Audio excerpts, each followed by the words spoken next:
Avec 171 caves, Cave à Vin, créé en 1985, est le leader des cavistes en franchise. Présent aussi à l'international, Cave à Vin, c'est plus de 80 millions de chiffre d'affaires pour les magasins, 300 vignerons partenaires et plus de 2000 références distribuées. La société emploie 42 personnes et espère dépasser les 200 magasins d'ici 2 ans. Et pour en savoir plus tout de suite sur le réseau Cave à Vin, j'accueille son directeur général, Olivier Mermuys. Bonjour. Bonjour Thomas, enchanté. Enchanté. Et l'un de ses franchisés, Valentin Castro. Bonjour. Bonjour Thomas. Bienvenue. Vous êtes basé où ? Alors je suis à Vernon dans l'Eure. Vernon, dans le centre-ville ? Dans le centre-ville, oui. Ouais. Ouais. Les franchises Cave à Vin, c'est beaucoup de centre-ville ? C'est à 90% du centre-ville. Ouais. Oui, alors c'est quoi votre réseau ? Expliquez-moi. Alors le réseau, il a été créé en 1985 à La Baule par mon beau-père, Michel Bourrel, qui lui-même était en reconversion professionnelle. Il a pris, comme on dit, son chèque à l'époque, il a monté sa cave, il s'est associé avec d'autres cavistes, il a créé une sorte de plateforme d'achat, et ensuite, en 1996, il a créé le modèle en franchise. Depuis, le réseau est passé à 171 caves, 171 caves, dont 155 en France. Sur les 155, nous, en tant que tête de réseau franchiseur, on en détient 4 qui nous servent de laboratoire, de test pour analyser les choses et échanger ensuite avec nos franchisés. Et pour les 151 autres, ce sont des commerçants indépendants franchisés chez nous. Avec qui on forme une grande famille entre nos franchisés et nos vignerons, puisqu'on a 300 vignerons avec lesquels on travaille la main dans la main. Et vous êtes arrivé quand, vous, à la tête de Cave à Vin, et qu'est-ce que vous avez impulsé ? Alors, je suis arrivé, c'est peut-être Valentin qui répondra le mieux à votre question sur ce que j'ai impulsé. Je suis arrivé il y a 5 ans, après 21 ans dans l'industrie électrique, chez Legrand, notamment matériel électrique, où j'ai eu une expérience sur la vente, le marketing et l'international. Donc, ce que j'ai impulsé quand j'ai repris l'entreprise créée par mon beau-père, c'était déjà l'internationalisation de mon enseigne. On est passé ainsi en 5 ans de 0 à 15 magasins à l'international et 15% du chiffre d'affaires réalisé à l'international. Et puis ensuite, j'ai voulu apporter cette sensibilité du client. Quand j'étais chez Legrand, j'ai vu 70 filiales, j'ai compris ce qu'attendaient les gens, et ça, je le transpose aussi dans le monde du vin, en étant ouvert d'esprit, en n'étant pas dans le combat, est-ce qu'on est Bordeaux ou Bourgogne ? Qu'est-ce qui fait qu'on aime quelque chose ? Quelle est l'émotion qu'on doit apporter au client et comment on doit l'écouter ? Et c'est ça qu'on travaille ensemble avec les franchisés chez Cave à Vin. Alors justement, votre retour d'expérience, comment vous travaillez ça parce que le client, c'est votre métier. Exactement.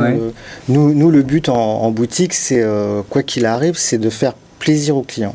C'est que quand il arrive au magasin, et déjà qu'ils se sentent bien, et quand ils partent du magasin et qu'ils ouvrent leur bouteille, qu'on ait réussi à trouver l'accord, le goût, le cadeau qui va le mieux à la clientèle. Ouais. Alors je pose souvent la question, quand on est dans des logiques de franchise, qu'est-ce que ça vous apporte d'appartenir à une franchise ? Vous venez de renouveler, c'est une franchise de 7 ans que vous venez de renouveler. Qu'est-ce que ça vous apporte ? Déjà, il y a une méthode de travail qui est là par rapport à Cave à Vin. On a une méthode, on a les produits avec les vignerons, avec les plus de 150 vignerons avec qui on travaille, qui est super important. On fait des congrès tous les ans, donc on a des visus avec ces gens-là, on connaît nos produits et les gens qui font ces produits-là. Vous pouvez raconter une histoire, quoi. Exactement, et c'est super important. Est-ce que c'est un monde qui change, le monde du vin ?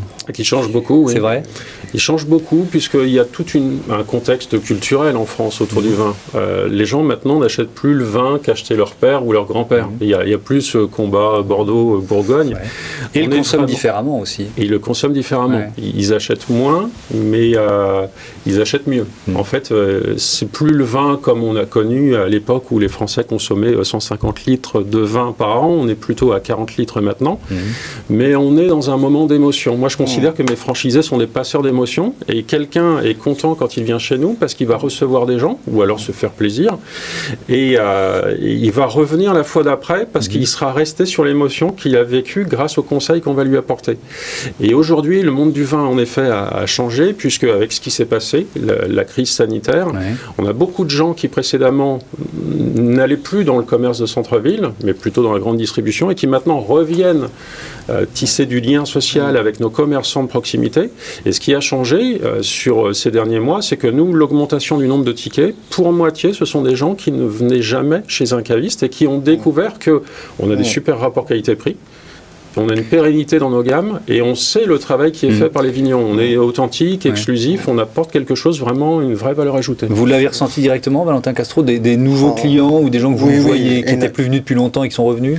Énormément, surtout des nouveaux clients qui justement ne connaissaient pas la boutique parce qu'ils n'avaient pas trop l'habitude d'aller dans ces magasins. Ouais. Est-ce qu'il y a aussi, parce qu'on parle souvent de l'exode des grandes villes qui a été consécutif au premier confinement, vous êtes à Vernon dans l'Eure, est-ce qu'il y a pas mal de Parisiens qui ont débarqué? Oui. C'est vrai? Oui, ils sont venus s'installer là-bas? Oui, il y avait déjà beaucoup de Parisiens qui avaient des résidences secondaires. Et là, en l'espace d'un an, il y a beaucoup de Parisiens qui ont franchi le pas, bien sûr. C'est intéressant. Ouais. Quand vous parliez de tests dans les 4 magasins que vous possédez, qu'est-ce que vous testez et comment vous le diffusez ensuite? Quelle bonne pratique vous diffusez ensuite aux franchisés? Alors déjà, quand on est franchiseur, on transmet un savoir-faire. Ouais. Donc on travaille le savoir-faire avec nos franchisés, on fait évoluer tout ça avec les 4 magasins pilotes que nous avons. C'est là que nous formons pour partie nos franchisés. Ouais. Et ensuite, c'est là où on va tester des choses. Quand on teste des choses sur les réseaux sociaux, il ne faut pas avoir d'a priori. La clientèle, il faut qu'elle soit de 18 à 99 ans et plus. Mais pas de se dire c'est 45 ans et plus. Ouais. Ensuite, là, ce qu'on est en train de déployer avec nos franchisés, pour ceux qui le souhaitent, et c'est ça aussi la liberté qu'on propose à nos franchisés, c'est de déployer des bornes vidéo, alors pas des grandes dalles en vitrine, je déteste ça, mais des bornes vidéo pour montrer une dégustation. Comme si on avait le vigneron dans la cave, sur des petites capsules qu'on a filmées nous-mêmes, ou le vigneron lui-même, ce qui donne un côté authentique et vrai, d'1 minute. 30 secondes pour expliquer un petit peu son domaine et 30 secondes pour être en dégustation comme s'il était en face de vous. Et ça, Valentin peut en parler aussi, on propose ça. Donc nous, on a commencé à filmer nos vignerons, on a une 50aine de vidéos de petits vignerons, puisque chez nous, ce sont avant tout des petits vignerons avec lesquels on travaille et pour lesquels, souvent, on représente plus de la moitié de leur volume. On les filme. Et c'est comme s'ils étaient avec nous dans la cave. Ouais. Et chaque client peut ensuite découvrir, alors on peut aller jusque 6 bouteilles en dégustation, et il clique sur la vidéo qui va l'intéresser. Et ensuite, comme Valentin et nos franchisés connaissent, puisqu'ils les rencontrent tout le temps, nos vignerons, il est capable d'aller beaucoup plus loin dans l'explication du travail fait par le vigneron. Derrière chaque étiquette, tu es capable de mettre un visage et l'explication du travail qui est fait. Effectivement, ça titille la curiosité du consommateur. Merci beaucoup à tous les deux. Je rappelle évidemment, on parle de vin à consommer avec modération. Une autre entreprise tout de suite et c'est Chiffre Clé. C'est parti avec Amal.